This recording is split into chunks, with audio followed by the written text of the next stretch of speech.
bounce these 2 creatures. Make some more 3/3s. And then we flood the field with 4 permanents. Oh my lord. Nice. Hey everybody, welcome back.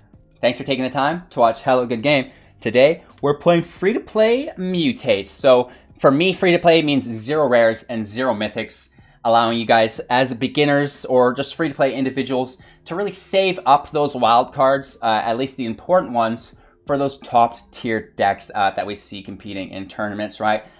Just some high mythic quality decks that are incredibly oppressive and can sometimes ruin the play experience.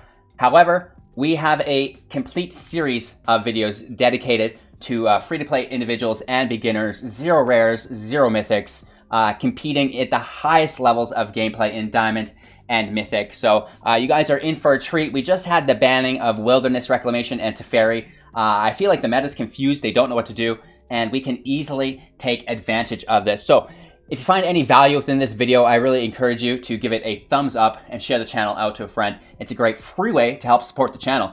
And a big shout out to everybody doing it financially as well on our YouTube, Patreon, and Twitch. You guys are incredible making all of this possible. So free-to-play Mutate is nasty. We went like what, 6-1 with this deck, an 86% win rate, climbing through Diamond. You can see with almost no resistance with the 4-color Mutate deck, beating mono black twice, beating mono red twice, which is insane. You know, beating the Azorius decks, beating mono green, and losing once to a Simic deck. But you know, sometimes that Nissa ramp right into Ugin, what do you do about it? It's so hard to get around. But again, crushing our way through Diamond 4 into Diamond 3 with almost no resistance, only losing once. I mentioned that Teferi and Wilderness Rec were banned. Growth Spiral was also banned. There's a couple cool things. So before we get into the deck list, which we will break down each individual card, and then we're going to talk deck tech strategies and synergies. How do all of those individual cards come together to form a coherent archetype? Then we're witnessing gameplay footage where we break down all of the plays and interactions within the core set 2021 meta post-ban. And then we'll come full circle with my closing thoughts, deck upgrades, all of that goodness, right? So before we do get into all of that, though, I want to mention the fact that everybody's been asking me, well, what do I do now that Teferi's gone? What do I do now that Growth Spiral's gone? And it really is more situational. Teferi and Growth Spiral were like umbrella cards that were so good, so valuable, and they fit in almost every archetype with those colors. That's what was really, really good about them. We've seen them in every deck within the meta, right? Like 69%, some of them. Now it is more situational based depending on your personal deck. Today, I mentioned we're playing 4-color free-to-play Mutate, and you know, Pouncing Shoreshark. Whenever this creature mutates, you may return target creature an opponent controls to its owner's hand. Kind of smells like a Teferi minus to me. You know what I mean? And bounce that right out of here. Parcelbeast, look at the top card of your library. If it's a land card, you may put that card into the battlefield. If you don't put that card into the battlefield, put it into your hand, and all we have to do is tap that creature. That kind of smells like a Growth Spiral, right? So there's similar things that we can get that will have similar effects. They're not quite as good as and condensed as those other cards, like play extra land, draw a card. Instant speed was really cool for 2 from your hand. Now it's got to be on the field, remain untapped until you do it. So there's a little bit more restriction, the same as the Shoreshark, only bouncing creatures, not non-land permanents. But try to remember the principles of what made those cards so good, right? Like the double effects, or cantrips as we call them, where it has its main ability and then a second triggered ability, or just a secondary ability to really increase the value. So I just wanted to mention that for everybody looking to replace their Teferis or Growth Spirals or Wilderness Recs, try to remember the principles and the strengths that those cards brought to your deck, and then we're going to try to engineer as closely to them as we can. And in this situation, we have Pouncing Shoreshark, and we have our Parcelbeast, which is a lot of fun. So with that out of the way, let's get into the deck list. This is a 4-color Mutate deck, so it's a little stringent for free-to-play individuals. But again, we are making do very well within Diamond, you know, just with the common gain 1 life lands, which is very neat. The deck starts out with 3 copies of Fight as 1. This is an instant speed spell. Choose one or both. Target human creature you control gets +1/+1 and gains indestructible until end of turn. and then the same for a target non-human. So you can target a human and a non-human, or just either or. Ranger's Guile, this is an instant speed for 1 as well. Target creature you control gets +1/+1 and gains hexproof until end of turn. 2 copies of Essence Symbiote. This is a 2-drop. It's a 2/2, and whenever a creature you control mutates, put a +1/+1 counter on that creature, and you gain 2 life. 4 copies of Pollywog Symbiote. This is a 1/3, and each creature spell you cast costs 1 less to cast if it has mutate. Whenever you cast a creature spell, if it has mutate, draw a card, and then discard a card. 2 copies of Feet of Resistance. This is a 2-cost instant spell. Put a +1/+1 counter on target creature you control. It gains protection from the color of your choice until end of turn. 2 copies of Trumpeting Gnarr. Now this is a 3/3 for 3, so not bad. Mutate for 5, very expensive here. Whenever this creature mutates, create a 3/3 green beast creature token. But you know, that value within creating 3/3 is extensive. This is one of the key components of our deck here, ladies and gentlemen. Lore Drakkis. This is a 2/3, mutate for 2. Whenever this creature mutates, return target instant or sorcery card from your graveyard to your hand. And we kind of mentioned a few instances of sorceries already. Migratory Greathorn. This is our first 4-drop, 3/4, mutate for 3. Whenever this creature mutates, search your library for a basic land card, put it into the battlefield tapped, and then shuffle your library. So a great way to ramp. Parcelbeast, a 2/4, mutate for 2, so a very reduced mutate cost, which is nice. We can pay 1, plus tap it, look at the top card of your library. If it's a land card, put it into the battlefield. If it's not, put it into your hand. We've got 4 copies of Auspicious Starrix, an absolute nuke for free-to-play individuals. I really recommend building multiple mutate decks and finding which one you like. This is a 6/6 for 5, mutates for 6, so an increased cost. However, it's so powerful. Whenever this creature mutates, exile cards from the top of your library until you exile X permanent cards, where X is the number of times this creature is mutated. Put those permanent cards onto the battlefield. Woof. We also have 4 copies of Pouncing Shoreshark, also for 5. Flash, 4/3, mutate for 4, so a reduced cost. Whenever this creature mutates, you may return target creature an opponent controls to its owner's hand. And of course, these spells are accompanied by 5 forest, 4 islands, 1 mountain, and 2 plains, with some multi-lands bringing us to 24 total. We go there to look at it because of the UI bug within our Jumpstart lands. I get a lot of requests on how to get these lands as well. This is through the Jumpstart event by getting those Planeswalker Jumpstart packages, and I think the other ones as well. Maybe it is just the Planeswalker packs that they come with, but you got to farm them. They're hard to get, and I only have a few of them, right? So good luck on farming your Jumpstart lands. That was the deck list. Let's break down these strategies, the synergies, and start to really break down these biscuits, right? So, you know, we lose Paradise Druid. I don't know if you're familiar with the other mutate decks that we've had previous to this, but we used and abused Paradise Druid's hexproof to mutate onto, and then we just tried to, you know, not have field wipes, and then we were always safe. Paradise Druid's an old card, we're losing it, so we need to engineer around this.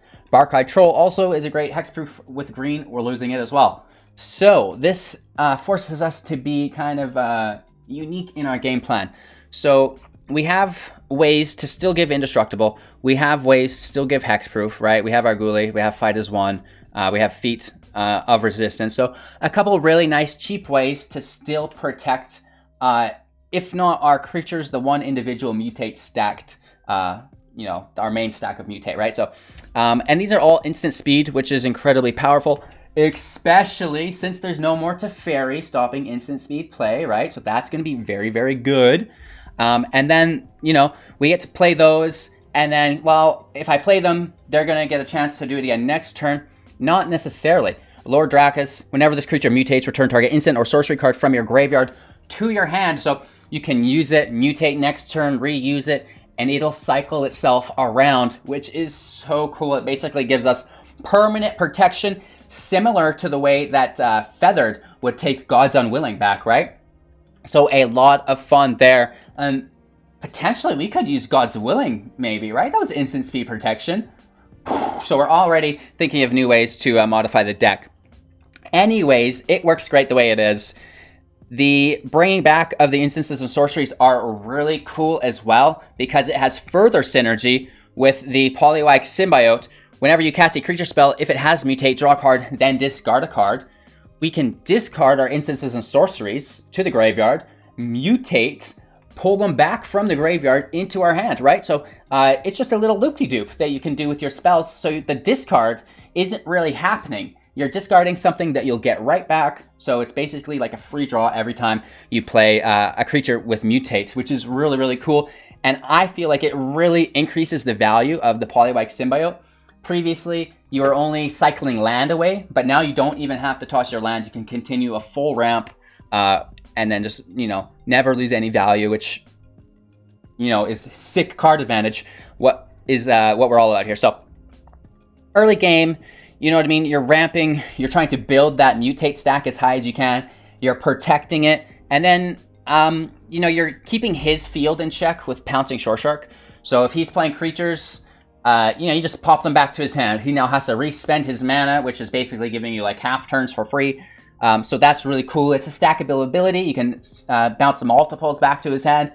So it's a great way to maintain field control while you're building into your Starrix, which, as we've all witnessed, floods the field with permanents according to our mutate stack. It's also a stackable ability, so this can get pretty disgusting pretty quick. The Greathorn is a great ramp creature, allowing us to pull all of the land out of our library. The less land that's in our library equals an increased chance to pull non-land and hopefully mutate creatures, and ideally a Starrix, right? So that's really cool. It's always fun to get all of the land out of your library, and then your top decks don't matter. You know it's just going to be fire every single time, which is neat. I think that's basically it. The Parcelbeast, obviously, because you might not be attacking, you can tap on his end step to, you know, play the land or draw a card, just increasing the chance that you're going to always have that mutate card to play for your next turn. It's a very basic deck, and it is a very strong deck. We've talked about all of the specific synergies within the deck. Again, your step one is, or your main directive, is to ramp into that Starrix.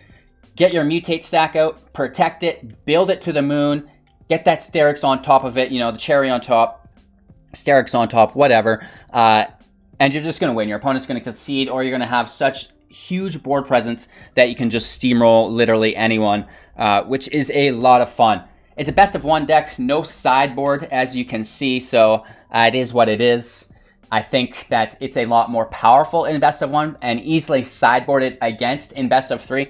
But as free-to-play individuals and beginners, best of one is a lot friendlier due to the hand smoothing algorithm, which will make you know, this deck very enjoyable because it is like the 4 colors, like I mentioned. Obviously, our primary colors are Simic, blue, and green, and the white is there just for spice, for the protection from Feat of Resistance and Fight as One, and then the red is in there solely for Lore Drakkis if we need to cast him as a creature at some point. However, the base of the deck is Simic, you know, Essence Symbiote, Trumpeting Gnarr, Greathorn, Parcelbeast, Starrix, Shark. These are all green and blue cards. So red and white are splash colors. They're not your primary directive. You only really need one of each at some point throughout the game. And with Migratory Greathorn, we can easily pull those cards out at will from our library. So very friendly land base, considering it's a 4-color deck for free-to-play individuals. At the end of the video, we're going to talk upgrades, so don't forget to watch to the end. We're live on YouTube every morning, 6 a.m. Mountain Standard. At 7 a.m. Mountain Standard, we do go live on Twitch, and then we're back again live on YouTube at 6 p.m. Mountain Standard, also running the Discord all day long. Links for everything in the description below. We are climbing to 10k subs, in which point our 500,000 gem giveaway will trigger its next phase. Again, this is in the competitions and giveaways tab in the Discord. Go check it out. Don't miss out. Share to your friends. Thanks for watching, you guys. Don't forget to watch to the end so you don't miss out on our upgrade guide. Final thoughts. Enjoy this rotation-proof, free-to-play, Simic / 4-color mutate deck with an 86% win rate in Diamond. Absolutely crushing it up the rank, you guys. So you're really going to enjoy this. Thanks for watching. Don't forget to like, comment, subscribe, share to a friend. And yeah, we'll talk to you in a few minutes. Peace! So this hand's, you know, I mean, not good. Let's be honest. This looks a little bit better. By a little bit, I actually mean quite a lot. Godzilla can just kind of help cipher land for us eventually.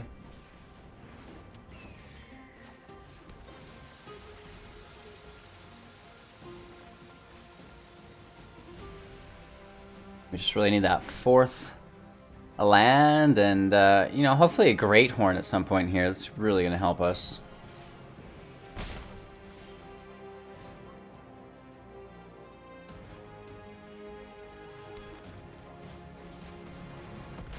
There's our fourth land, which puts the Shoreshark in play, which is just a huge help.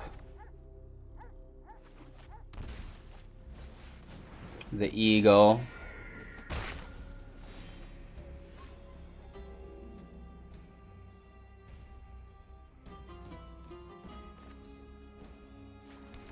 Let's gain the life. Play the creature. I like the life gain here. But we need the land for the Starrix. Let's just focus on that.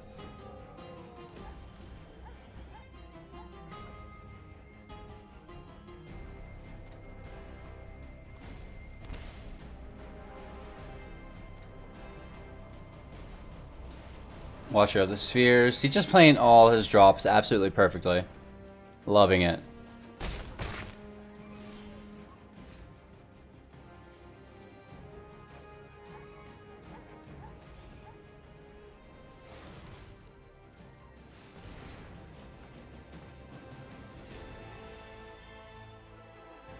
One, two, three, four, five, six. We need 6. I love that Shoreshark though. I'm so greedy. It can go over top.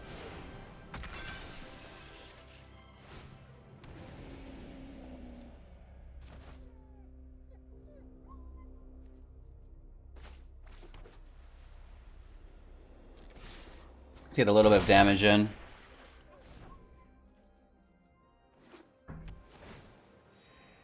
We're bouncing again next turn.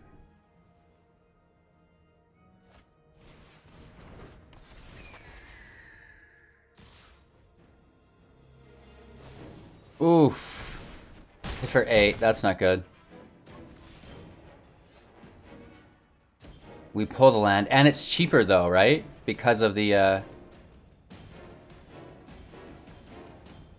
Is the Mutate cheaper?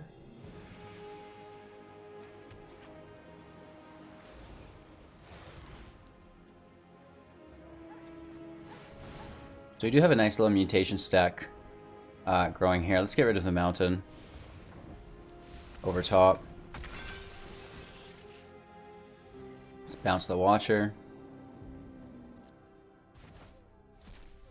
Hopefully some reach. Negative. You know, we do get a pretty nice hit in though.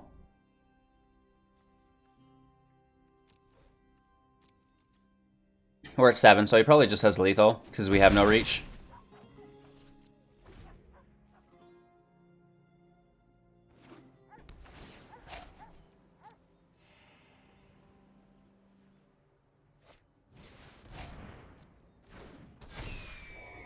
Hit for 6. Wow.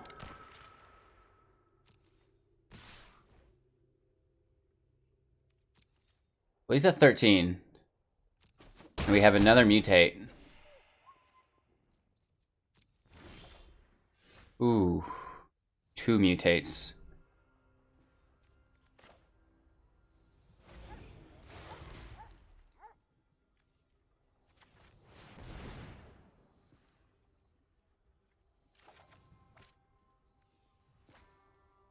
We hold our hexproof. This goes underneath. Bounce this Eagle. Let's bounce this Sailor.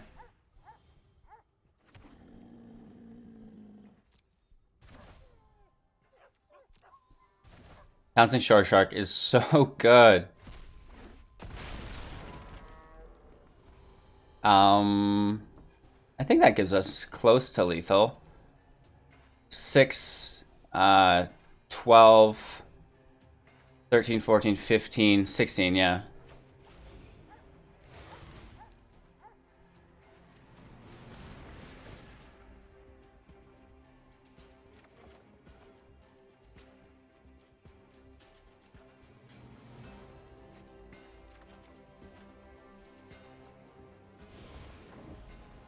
Goes underneath. Let's bounce these 2 creatures. Make some more 3/3s. And then we flood the field with 4 permanents. Oh my lord. Nice. And then we're free to attack. He has any targetable spells or blockers. He does need to use them.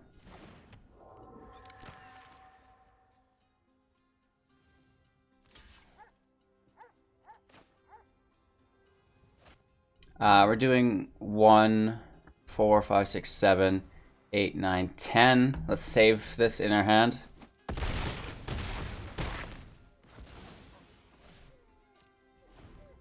And now, as long as he doesn't have anything with haste, which I don't think he does, this should be an easy win for us. I say easy, but we're down to 2 health points, so anything but. Floods the field. Right, it's just not enough, though.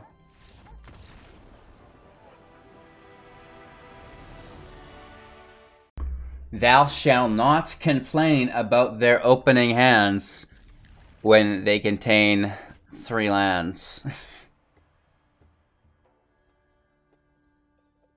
We've seen the Shoreshark do absolute work in, you know, that first game. There's a reason this guy's so buff. Look at those arms he's packing around. You think it would be from running on shore, but it's from tossing your opponent's creatures back to their hand. Get out of here. Right?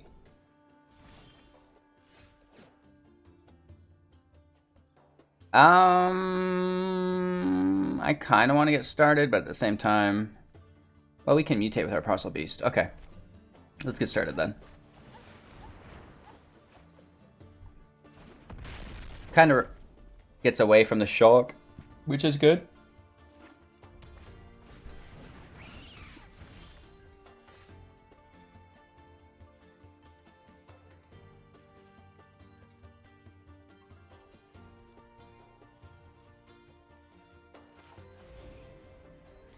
He needs to remove this almost immediately. There's our protection, but we don't have the land for it yet.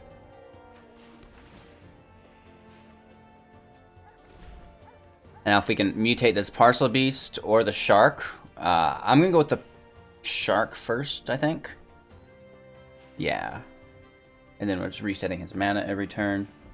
If he burns our Gnarr though, that's gonna suck. There's lots of things he could have here.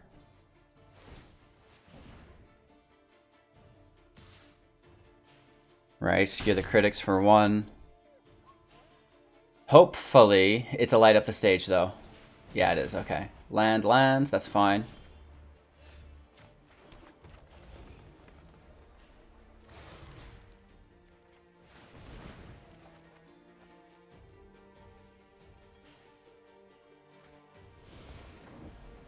Over top, we bounce the Pyroling. Opens up our attacking lane.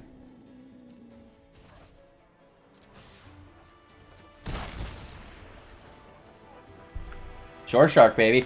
Hurrah!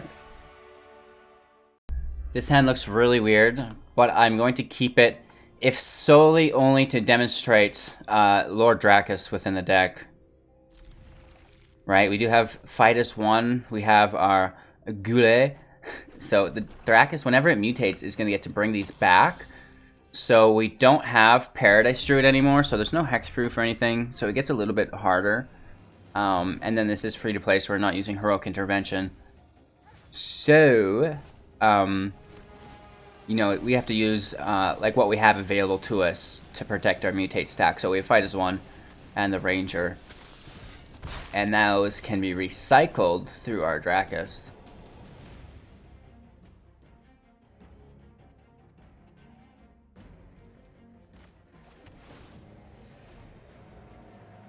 Let's get our green source in play.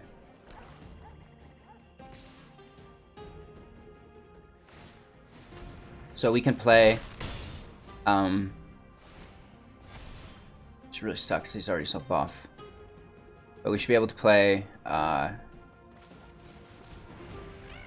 fight is won on his turn, right? Hopefully, you know, kill that Death Touch. Or just survive his removal here. And then we're going to mutate on top of it to bring it back.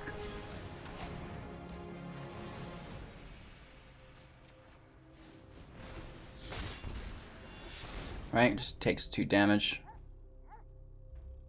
And now we have indestructible, so nothing he's doing matters. He can't attack because he already used his mana.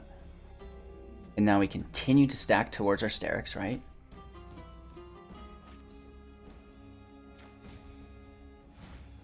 And now we just mutate this onto our little dude over top. We're going to gain life. He gets a token. And then we get our fight is won right back to our hand to immediately replay for next turn, right? So you can see the power of Lore Drakkis cycling those instances and sorceries, you know, back to our hand.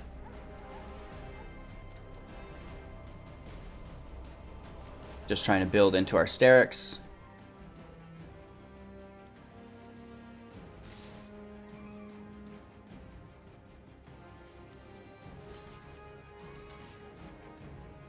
Easy decision. He now is forced to use his mana. And we just use the exact same move again. Right? At the very least, we're mitigating his damage. We're stopping him from getting those additional tokens. 1, 2, 3, 4. We do need 6, so that sucks. So let's play tapped here. But we have that second layer of protection for the coming turn, right? No indestructible, so we're not blocking. But we do have that hexproof.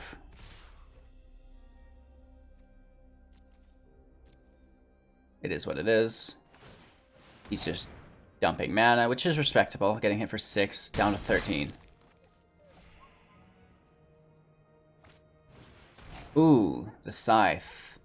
I don't know how many of his creatures we're really going to be killing, so it could be okay.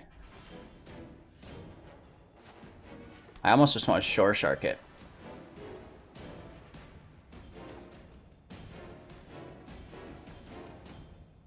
If he has removal, that sucks. We're gonna start out nice and slow, right? Let's not play all of our cards quite yet. We're gonna bounce this Knight. Fight as 1 comes back, which is really quite helpful. And we're in for 6. Oof. Kind of equalizing the match there a little bit.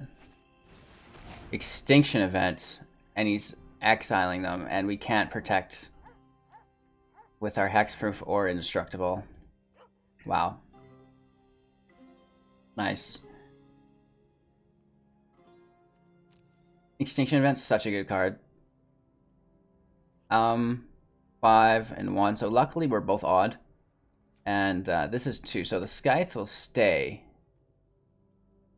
But they're exiled, so they don't count as deaths, so he doesn't really get any counters from that. He can replay his Knight. And I guess we're playing our Starrix.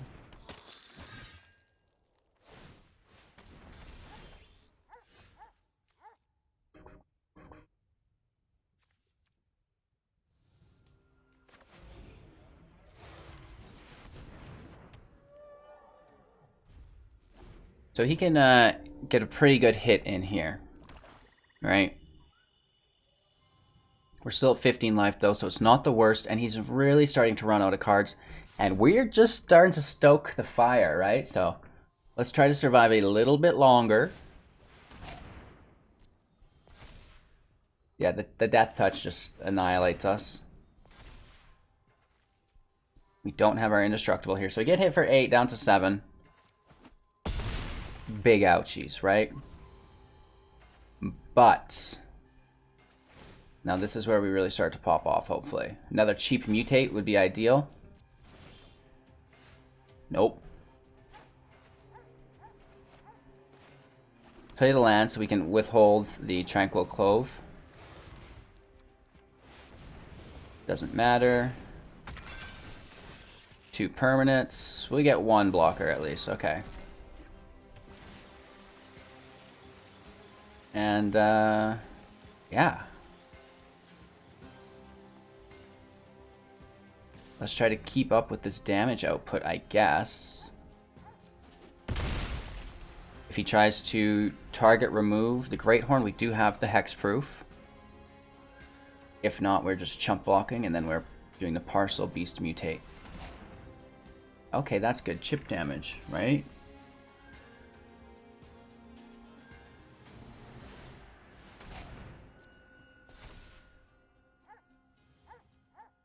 He might get us. We need a very nice mutate stack here.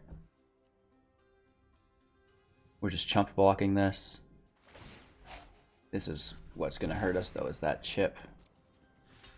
Because we're so low already. Taking damage there. Our turn. Ooh, ooh, ooh, ooh.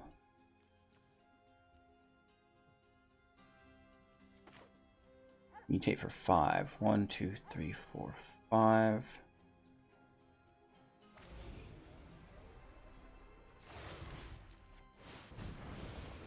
Underneath. So we get a bunch of permanents. 4 of them, hopefully. Just the Shoreshark there. 2 there, which is great. Nice blockers here. And then we're going to go in on that again. And that should be enough to just win the game for us. We could go on the Shoreshark and bounce this Knight back again. 2 more Starrixes, wow. A little bit more life gain as well, which is always nice. And at this point, we just kind of want this off the field, right? So he can have our mutate stack. Or he can think about having it. Right, he knows we have Fight of 1 in our hand. So we're just hitting for 6. Down to 5. And let's see if going wide was the good choice, or if bouncing the Shoreshark would have been better. I guess going wide, and that's 3 wins in a row within Diamond, with 0 rares, 0 mythics, and a full rotation-proof deck. It doesn't get better than that. 2 land, oh, pretty risky, but it is all 3 colors, which we like. I got a 3-drop after our 2-drop. Let's risk it for the biscuit. Pretty slow, though, is the thing.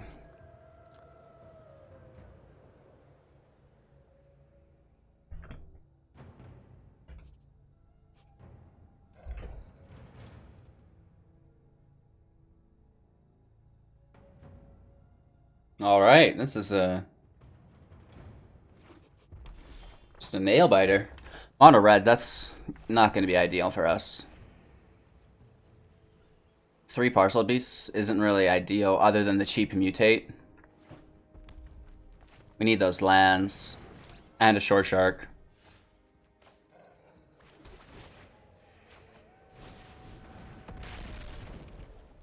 So, we're ready to roll. I think we just play the Gnarr and start mutating onto it, right? And hopefully we can go wide before he can get to his Annex and Embercleave, question mark? Oh, he's going in deep. Wow, right to the hen house. Now he wants to light up the stage, take it to 4. See, now I would have done that instant speed, so I would have been like, I can block the Steamkin. And then he could have just killed my creature, but he just wants to go whiz-eyed. There's Annex. Embercleave next turn. Oh, Lord.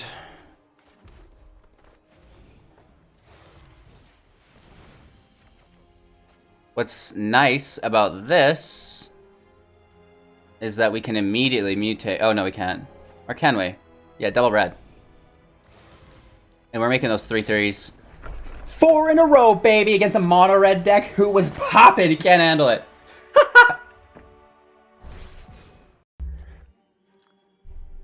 There's sometimes too much of a good thing, and we're witnessing that here with Lore Drakkis, I believe. We have the Starrix, which is nice, but only with 2 land. So I just can't quite make that work. Keeping 6 here. I absolutely love Shoreshark. And I'm not sure that we need the Symbiote. You know what I mean? And I do like having 3 land. That's like extremely helpful. This Tranquil Cove is one of our most beloved first drops.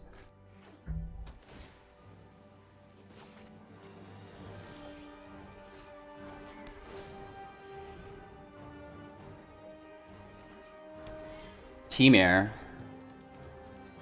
Brightening.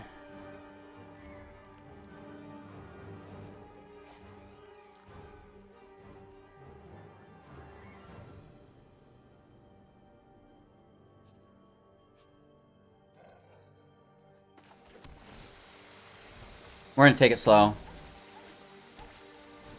The Reef, he's not taking it slow. I misread that.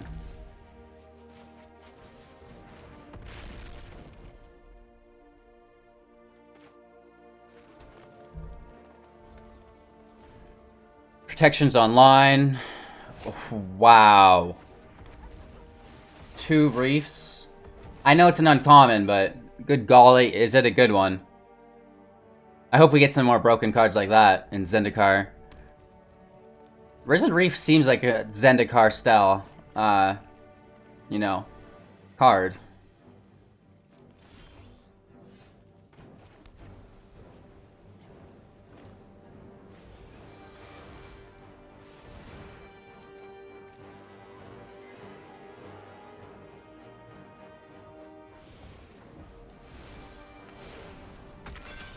We throw our instances and sorceries away because we can take them back with our Drakkis.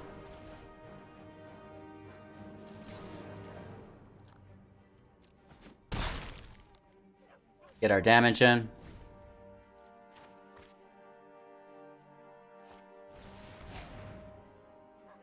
Nice. Maybe we should have played defense there, that kind of sucks. He's gonna attack and then plays Reef. This is not gonna work out for us today, boys. I can tell you that much already. Reefs and Nissa in play? It's not happening.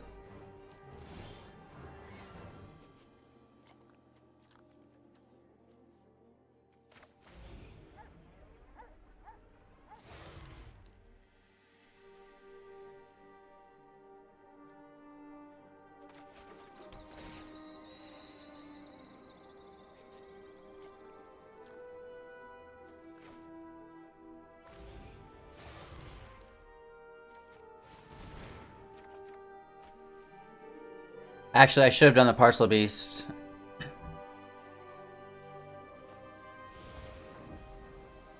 As higher defense, could have defended against the land. Totes, my bad.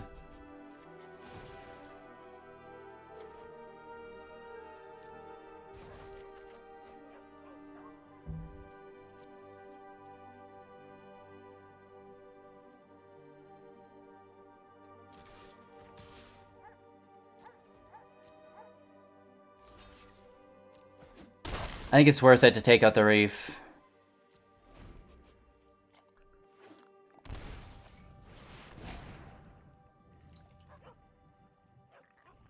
How did he get there so dang quick? Oh yeah, Nissa. That's fair and playable. Ramp to 5, immediately be at 10. Makes sense. Let's just finish this out.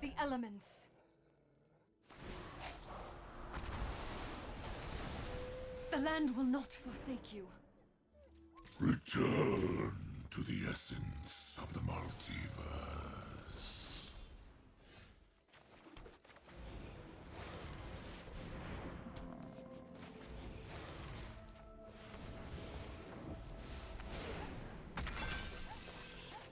We top a deck of Starrix, maybe. 1, 2, 3, 4, 5, 6.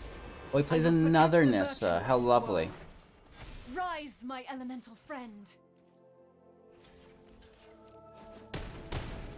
Now he can kill it with his little dude there. Woof. We go first. This looks pretty friendly.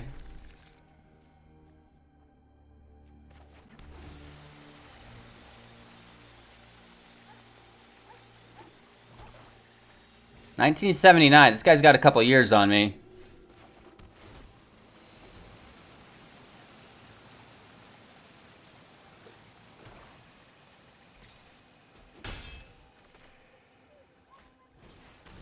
Meyer trying for the mill. Oh no, Hateful Eidolon.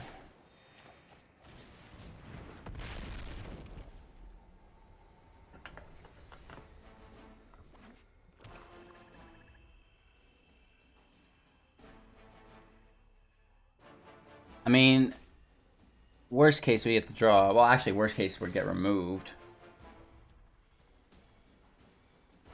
I'm not gonna kill it. Alright, let's just try to leave it there.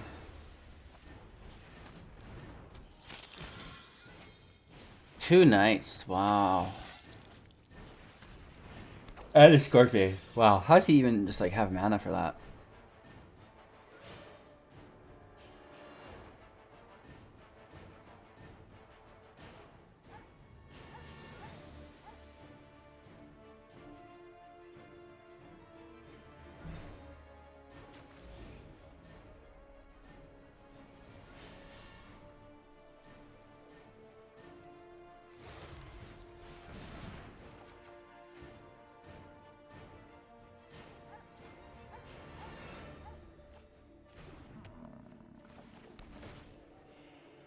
So we keep on curve, which is good, but this field state opposing us is very aggressive. Frightening.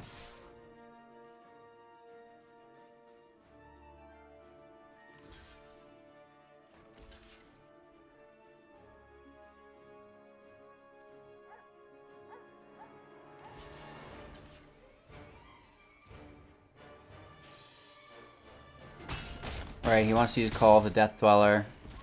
But now we're going to bounce his 5/5 token that he makes. With our Shoreshark. Yeah, okay, cool, cool.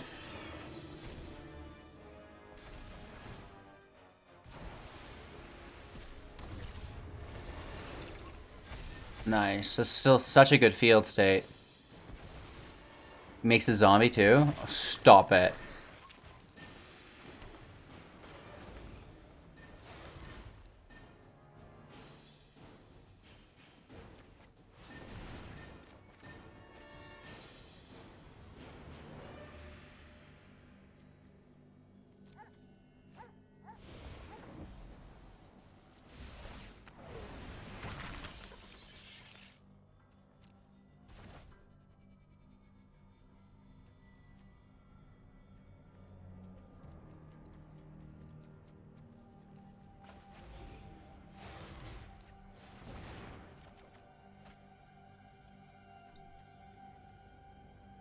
This is 6.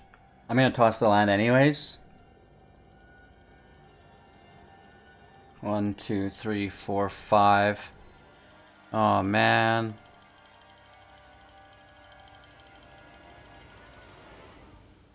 We're being greedy.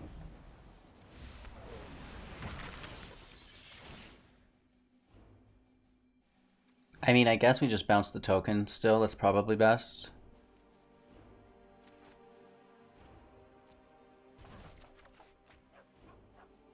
I just want his back, and yeah, we're just gonna defend because this thing's got Death Touch.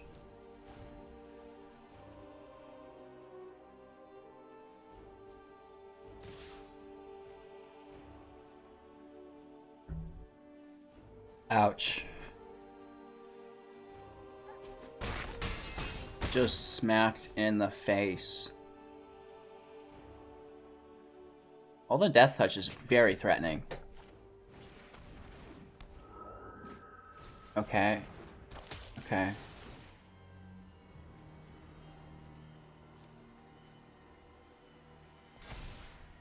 The Meowth doesn't trigger, which is good, I guess. Ooh. 1, 2. Sometimes I get it wrong. And, you know, math, right? So let's flood the field. Let's get rid of Baby Godzilla.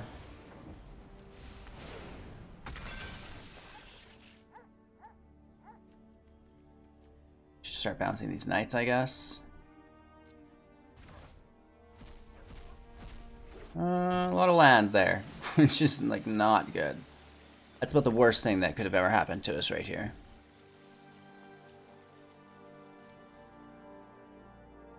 Ending our turn, we do get to activate our Starrix Parcelbeast.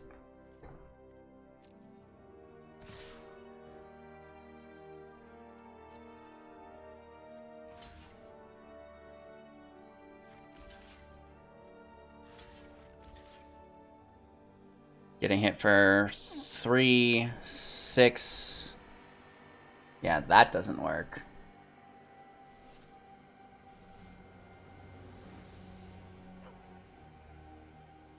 We can't kill that.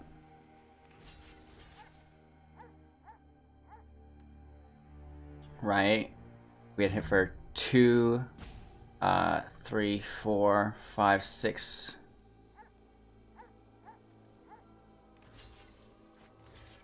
7, 8 with the Scorpion.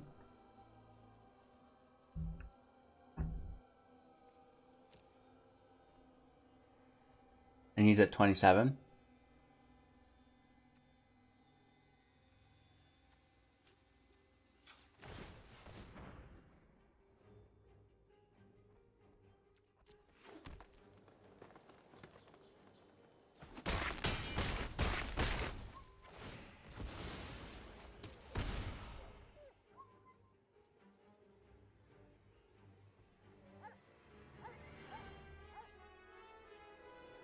This is still a match somehow, right?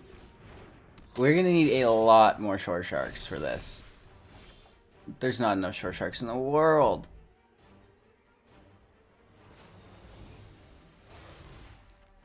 Hopefully we can Starrix flood though. Bouncing the flyer. Or this huge nuke.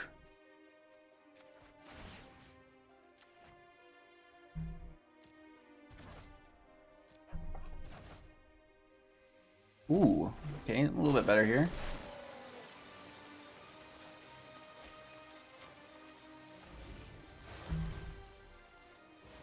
Another double bounce.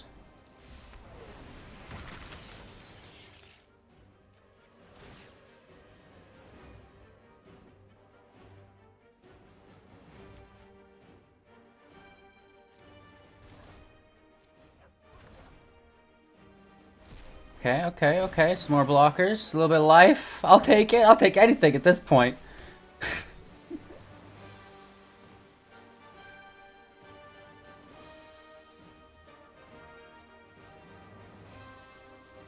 I want to use the tap ability to make sure we get a good draw.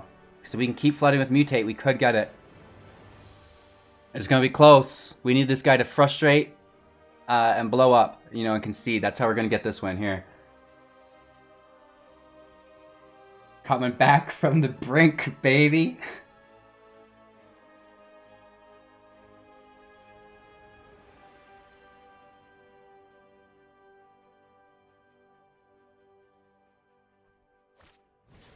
Call the Death Dweller for double Scorpions. Nice. We need life gain. Oh.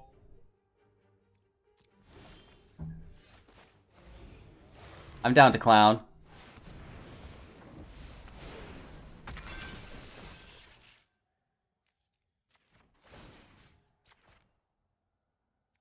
Pouncing the 2 Scorpions.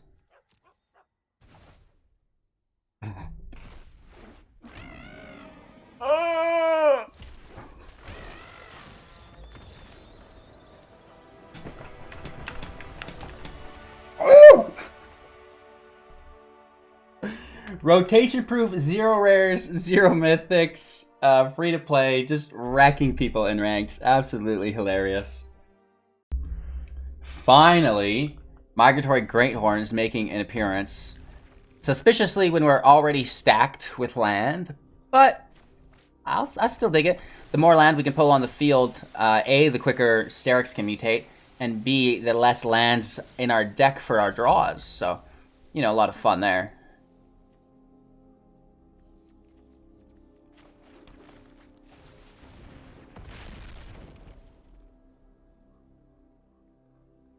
Baby Godzilla, aka Pollywog Symbiote.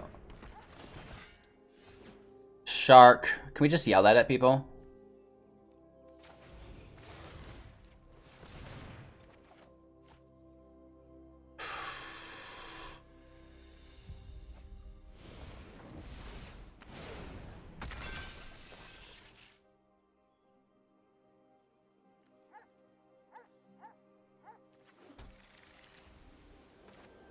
Let's throw him a curveball. Show him all the different colors of our land.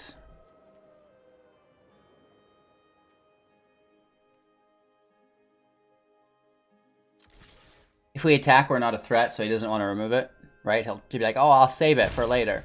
So let's just kind of distinguish ourselves as a non-threatening player.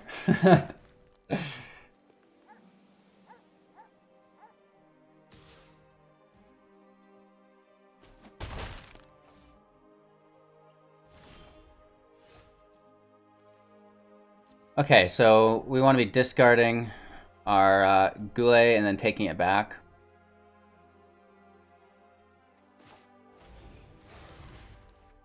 And immediately we're right into the good stuff. Secondary Shoreshark, stop it.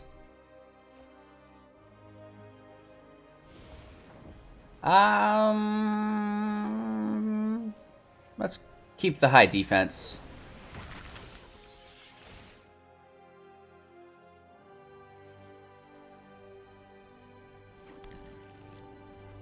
Oh, if we would have taken a blue or a red, actually it would have come in tapped anyways. That's fine.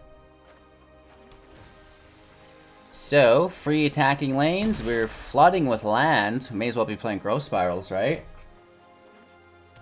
Growth Spirals and Teferis with Greathorn and Shoreshark, you guys. You know what I mean? I'm just saying it.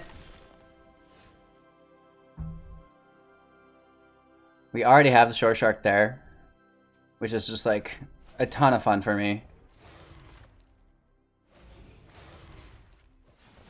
There's literally nothing he can do as a creature-based deck.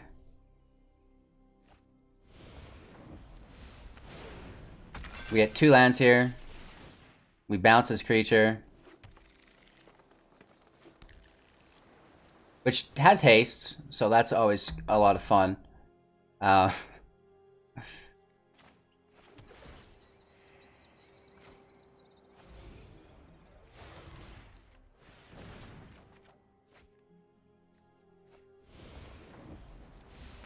So just flooding the field with land.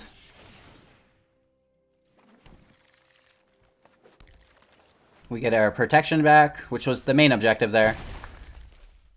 And we could triple Shoreshark? No, just a double Shoreshark. I like how they fixed this view mutations.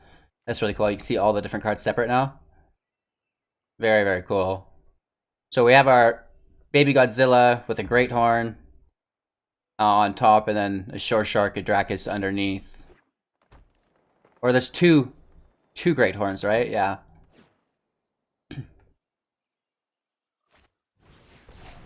Questing Beast is just like, oh, I'm gonna hit him for 4 every turn, which is not a bad play.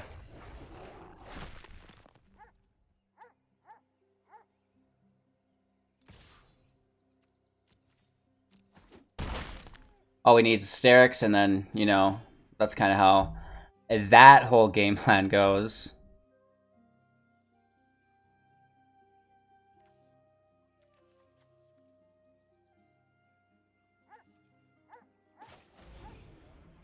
Like, at a certain point, it just feels weird. Ooh. So let's discard what we can redraw back. Let's just keep the defense high.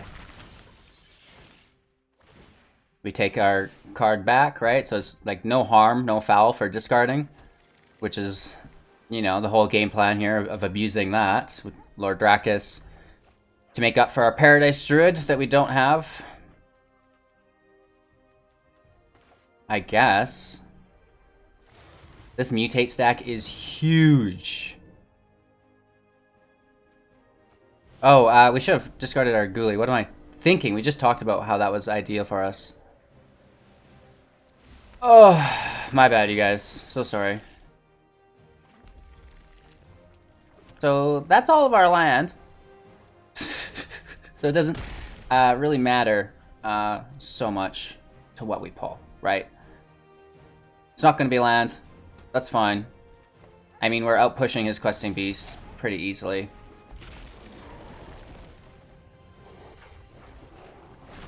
We did lose out on a symbiote there, so that's on me. I'll admit that. Right? And it just goes to show that, you know, I'm still using a 0 rare, 0 mythic, free-to-play, rotation-proof deck in Diamond, making misplays, and still winning, right? So, just hold in there, you guys. It's a friendly game. And again, we're just, we forgot to also tap ourselves. Good lord. Okay, find us one. Right, we remember our discard. There's no lands to take. We bounce his creatures.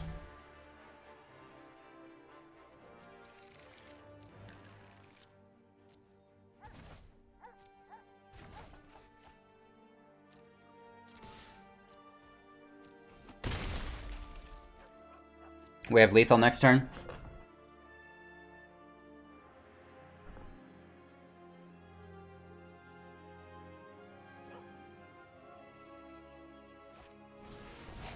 Nissa, that actually could save him. I protect that which Except we're gonna bounce the land. How does he use 4 lands? Play a beast? Attack, then play a beast? Right? That would be ideal, but now you're missing out on beast damage. Just an unwinnable equation, ladies and gentlemen.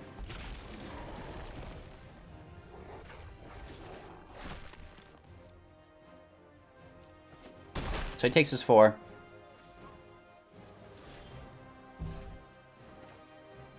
Let's gain that land.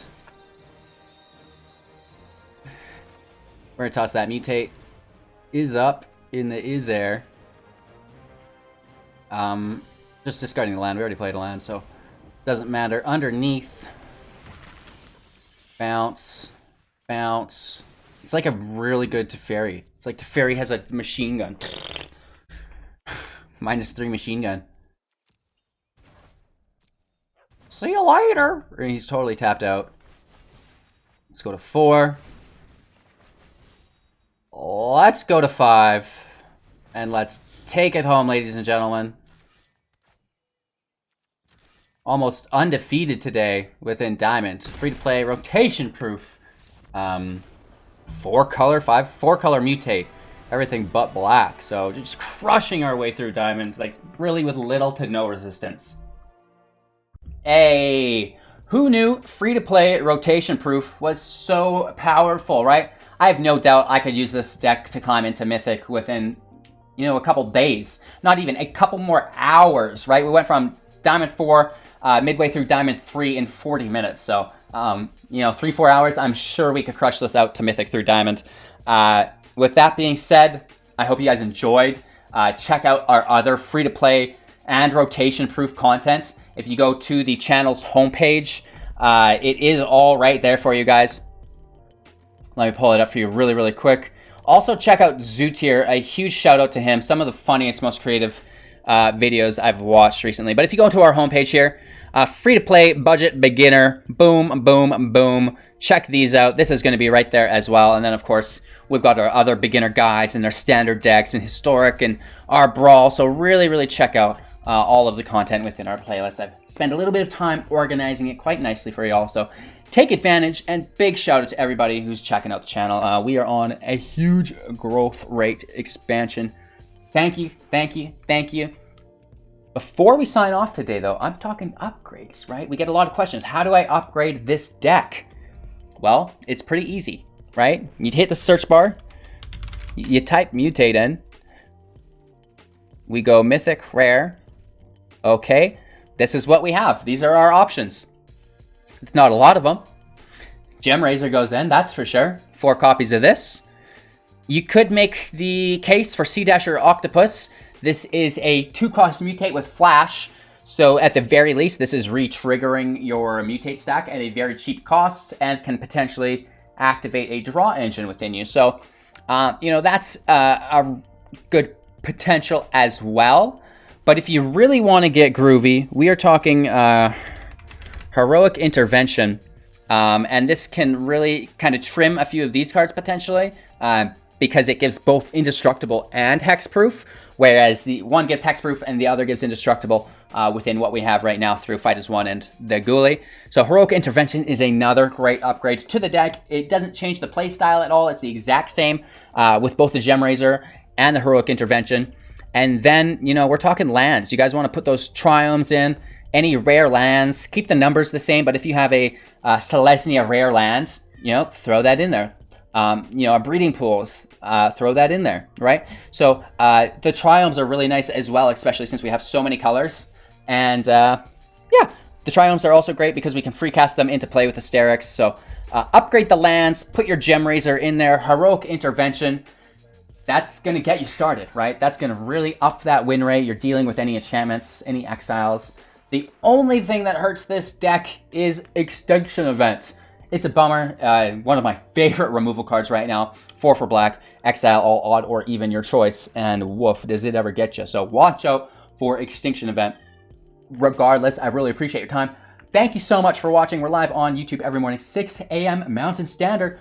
Live on Twitch an hour later at 7 a.m. Mountain Standard, and back again on YouTube at 6 p.m.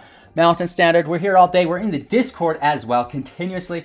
Join if you have any questions, concerns, comments, any shenanigans, just want to start a conversation. I'm there, here to talk with you. Any Magic the Gathering Arena friend is a friend of mine, right? So I really appreciate you guys, everybody supporting the channel financially on YouTube, Twitch, Patreon. Oh, woof! I don't even know what to say. You guys know what I mean. Thank you so much, making all of this possible for everybody else. It's not only myself that's really grateful, but the community who's just been eating up this content as well. They all thank you as well. So big shout out to you.